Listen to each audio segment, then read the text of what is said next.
Hello mga koys, magandang araw po sa ating lahat, no? Ngayong araw mag-repair tayo ng Innova, Toyota Innova. Ang sira nito mga koys, minsan nang charge, minsan wala. So, at saka maingay yung dito koys, yung belt. Mayroong ilangay dito nga nadidinig namin. So ang gagawin natin mga koys, tanggalin natin yung alternator dito. So tanggalin natin muna itong L cleaner, yung tatlong tornilyo, dalawang tornilyo, tatlo dito sa likuran. Tapos tanggalin dito ito, yung dito sensor. So kailangan natin ng guys, tanggalin din natin to para mas madali natin makita kung anong bang mga diferensya, kasi either tensioner or sa alternator niya, yung alternator pulley. Tingnan na natin kung anong makikita natin ngayong araw kung anong sira. So let's go.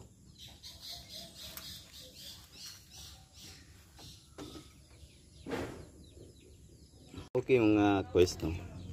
Ituturo ko lang sa inyo kung paano mag-pull out ng belt, no? So na-pull out ko naman yung belt, i-demonstrate ko lang sa inyo kung paano mag-pull out ng belt. So ito po yun, tatlo pong pandito sila, na toser, kanyang dito, ito isa, dalawa, tatlo. So pa yung pangatlo silalim, yun po nating kalawin para makikita natin yung para magalaw yung matanggal natin yung belt. So ganito lang. Pagkatapos number 14 po yun na wrench ang ginagamit natin. So hatakin mo pataas, yan, gumalaw. So ganyan lang mga koys pagtanggal ng mga belt. So hindi ko lang pa pinakita sa inyo pagtanggal kanina kasi medyo mahirap tayong pagkuha ng video pag maghawak pa ko ng video. So kailangan natin guys, ito na, yan lang, harakin mo lang papunta sa iyo. So yan na po pagkatanggal ng belt. So next ating gagawin, tanggalin natin yung alternator. Yan. So ang gagawin natin mga guys, kinuha ko yung kwan dito, yung sakit dito at saka yung kwan dito, yung main line. So susunod natin yung bolt dito na number 14 din at saka yung 12 dito sa ilalim, no? So yan pag pull out. So yan na po. So ito na po yung alternator ng Innova, no? So dito po tayo kukuha ng bolt, yung dalawa lang dito. So i-check natin kung ano bang dahilan bakit ayaw sa mag-charge. Actually guys, yung maingay na karating belt, kuan pala yun, yung sa kanyang tensioner. So mag-replace tayo niyan mamaya ng kuan, yung ano, yung bearing.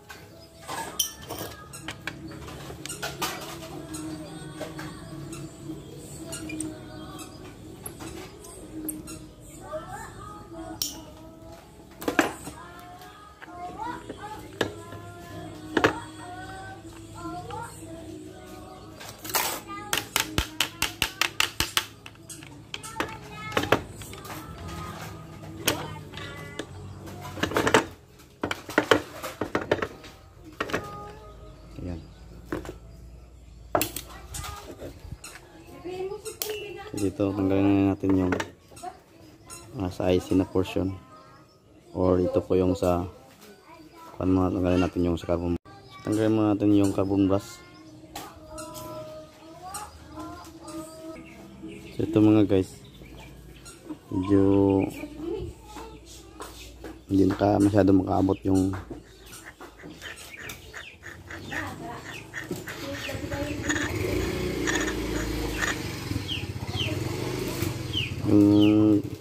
kuhan dito, madumi na.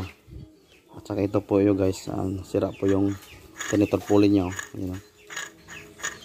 So bumabaliktad na yung kuhan dito, hindi pa rin siyang ka-engage. So ang gagawin natin, ma-replace tayo ng alternator pulley guys. So linisin na lang natin tong brush strip spring para makakuan yung carbon mask po dito, connect. So pagkatapos mga guys or mga guys, so magpusukin mo ng wire para hindi makalabas yung carbon mask dito, para makapag-balik mo walang sagabal po. Ayan o, diba? Kung ibot yan, ibabalik na natin mga guys.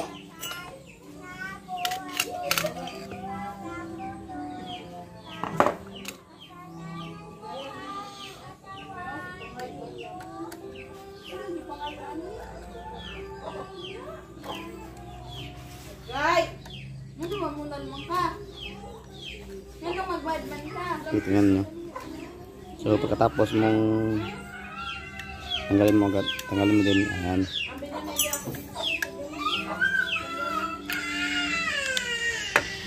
Okay.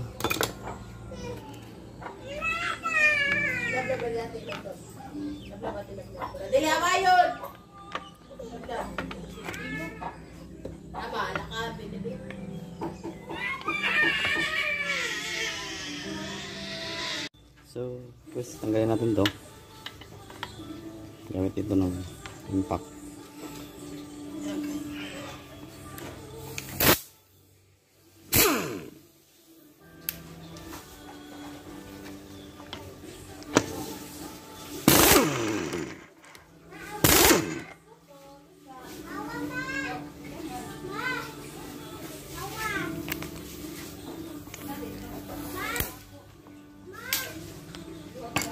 So mga guys, bakit natin mag-replace tayo nito? Kasi po, so pagpunta sa kabila pre-wheeling, pag ito pre-wheeling din.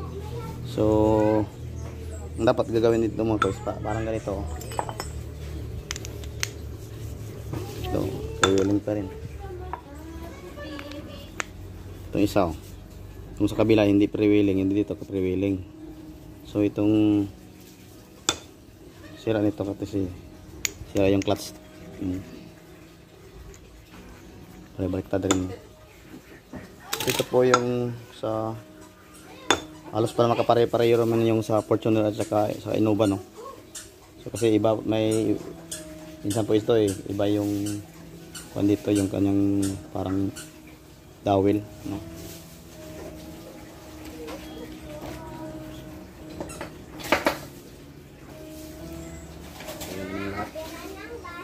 So pare-pareho.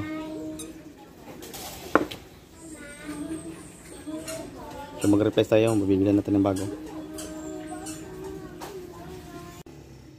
So ito na mga guys, ibalik natin yung alternator, bago na yung alternator pulley niya. So talagang sira yung alternator pulley niya kanina. So, nag-replace na tayo at tapos i-check natin yung carbon mask, okay naman. So mga guys, ibabalik na natin.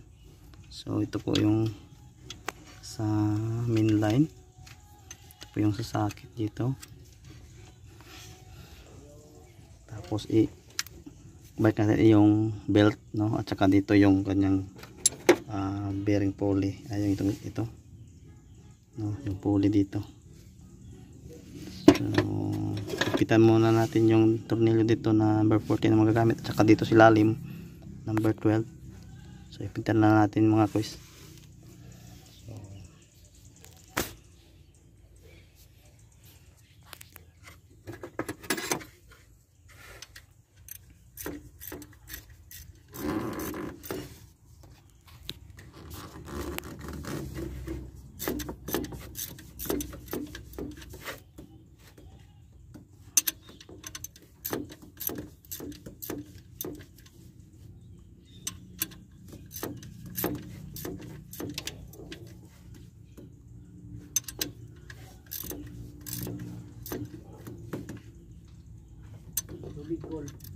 Dito rin pa kayo ayo.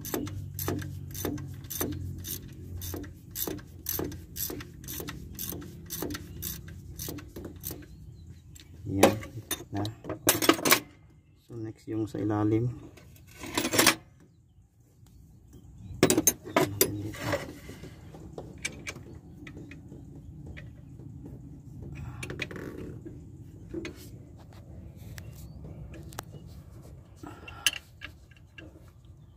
Ayan, so maigpit na. Pagkatapos ibabalik natin yung guys yung kanyang pulley dito. Dito sabit. Kahit na kabili. Ito.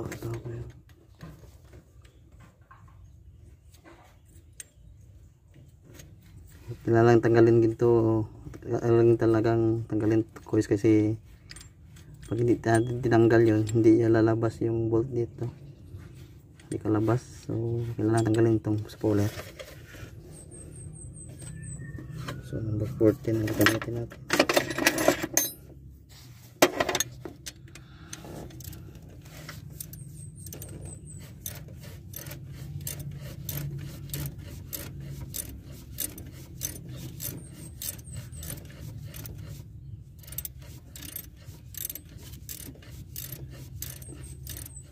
So pagkatapos balik na natin yung kanyang belt.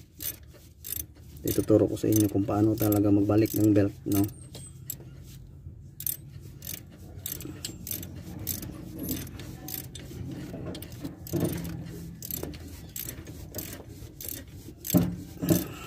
Taas ng panday.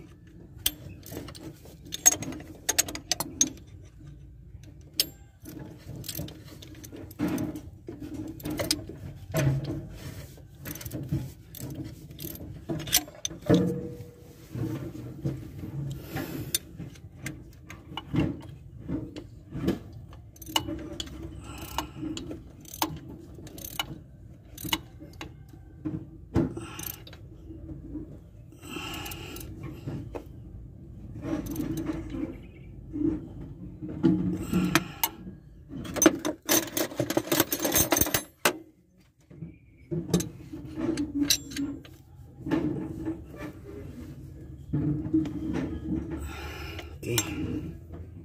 Pagbalik ng alternator ay yung belt. So ipapain ko dito. Medyo hindi makita dyan eh. So ayan. Galing po doon sa ilalim yung min natin. Papunta yan sa alternator. Ayan. Dito. Tapos dito sa aircon. Galing sa aircon papunta dito sa kabila na adjuster yung kung dito pulley. Tapos galing dyan punta dito sa may water pump, punta dyan sa malaki yung main drive nya, doon papunta. So paghatak mo ng tools dito, medyo nyo nakita yung kamay ko, yan yung may tools ito. So gagalaw yan, gagalaw yung mga belt. Basta atakin lang niya to papunta ng loob, yung patak papunta pag ito yan. So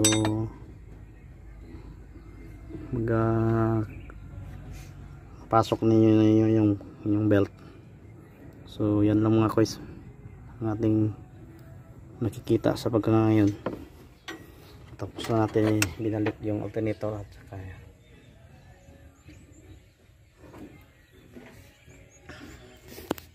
so ibalik na natin yung cleaner.